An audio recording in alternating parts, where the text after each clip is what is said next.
Hello everyone. I am Rukhsar Parveen, a research scholar from SGRR University, Dehradun, India.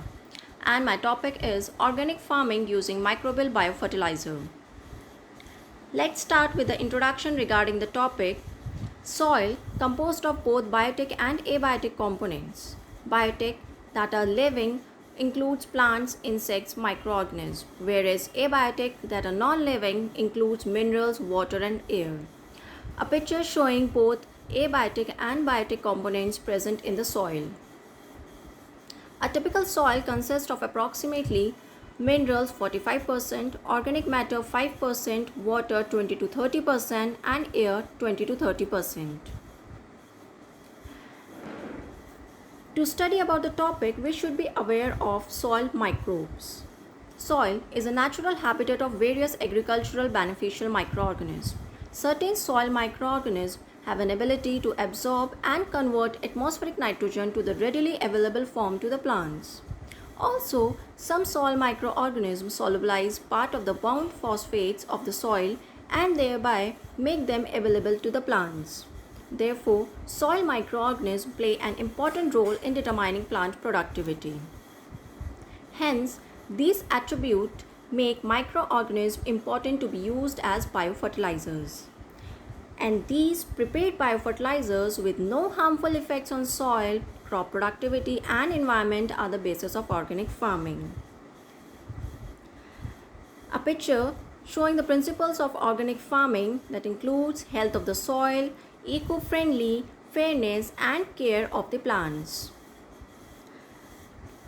Now, the term organic farming is a method which primarily aimed at cultivating land and raising crops in a way to keep the soil alive and healthy by using organic waste that includes animal and farm waste, biological methods that is restoring minerals, carbon levels and crop rotation, and importantly beneficial microbes that is biofertilizers.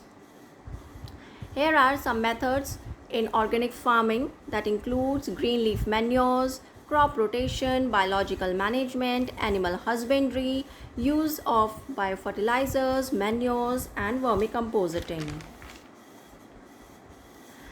A picture showing the objectives of organic farming, that is improving soil quality, conserving soil and water, ecological farm maintenance, species appropriate treatment, enhancing biodiversity and building up soil fertility. Now the question comes in our mind, why organic farming? It is a vision for working and living in harmony with nature. That is, organic farming includes use of biofertilizers in soil which makes the soil healthy. Healthy soil makes plants healthy and enhances the health of the people. It also depends on natural microflora of the soil instead of harmful chemicals. This is a picture representing agricultural system that works in harmony with nature, that is right soil cultivation at the right time, careful use of water resources, good animal husbandry, using natural pesticides, recycled crop waste, green manures and legumes, increasing genetic diversity and use of resistant crops. Now these are the benefits of organic farming, that is strategies that not only ensures food safety but also adds to the biodiversity of soil, reduces soil erosion, decreases nitrate leaching into groundwater and surface water, recycles animal waste back into the farm. These are 5 reasons to support organic farming. First, avoid chemicals and pesticides. Second, protect the environment. Third, benefit from nutrients. Fourth, support local farmers and protect their surroundings from toxic chemicals. And fifth, avoid GMO, that is genetically modified organisms. Now, as we know, for organic farming, biofertilizers play an important role. So, the biofertilizers or bioinoculants are the preparations from the living cells or efficient microorganisms which helps to uptake the nutrients for the growth of plants.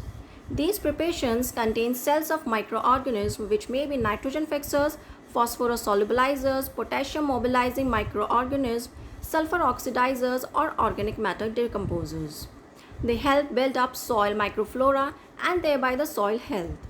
Also include organic fertilizers, that is manure, etc.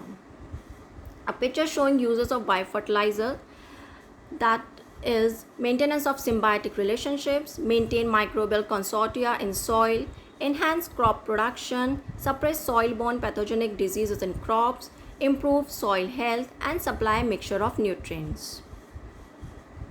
These are the significance of biofertilizers. Biofertilizers are low-cost renewable sources, makes availability of nutrients, make the root rhizosphere more lively, improve soil fertility and crop productivity, maintenance of soil health, improve quality and quantity of produce, minimize environmental pollution, and cut down the use of chemical fertilizers. Picture showing different microbes used in biofertilizers. These are the benefits of biofertilizers.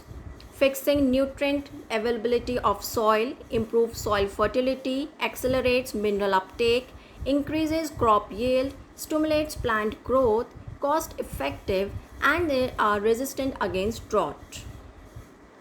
Now, biofertilizers can be grouped in different ways based on their nature and function.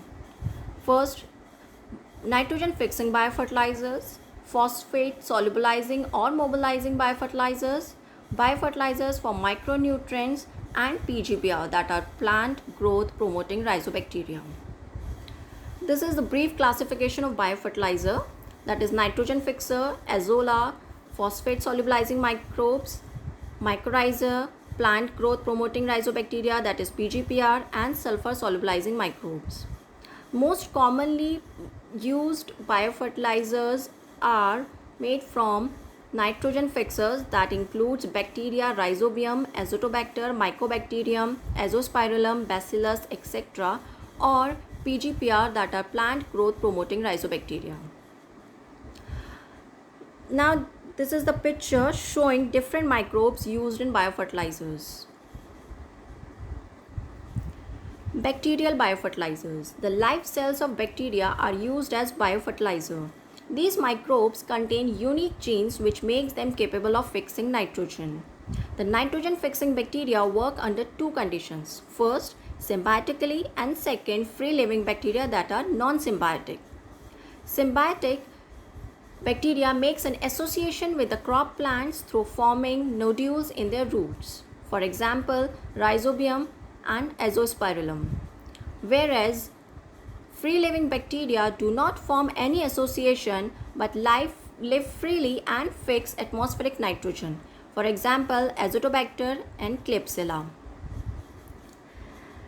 Now, this is the picture representing the useful outputs of PGPR. It gives phytohormone production, ammonia production, phosphate solubilization, nitrogen fixation, CO4 production, and hydrogen cyanide production that helps in soil fertility and good and healthy crop yield. Now, these are the biofertilizers available in market. Lastly, the advantages of biofertilizers: renewable source of nutrients, sustain soil health, replace maximum chemical fertilizers, increase the grain yields by 20 to 40%, improve texture, structure, and water holding capacity of soil, no adverse effect on plant growth and soil fertility, eco-friendly, non-pollutant, and cost effective. Thank you.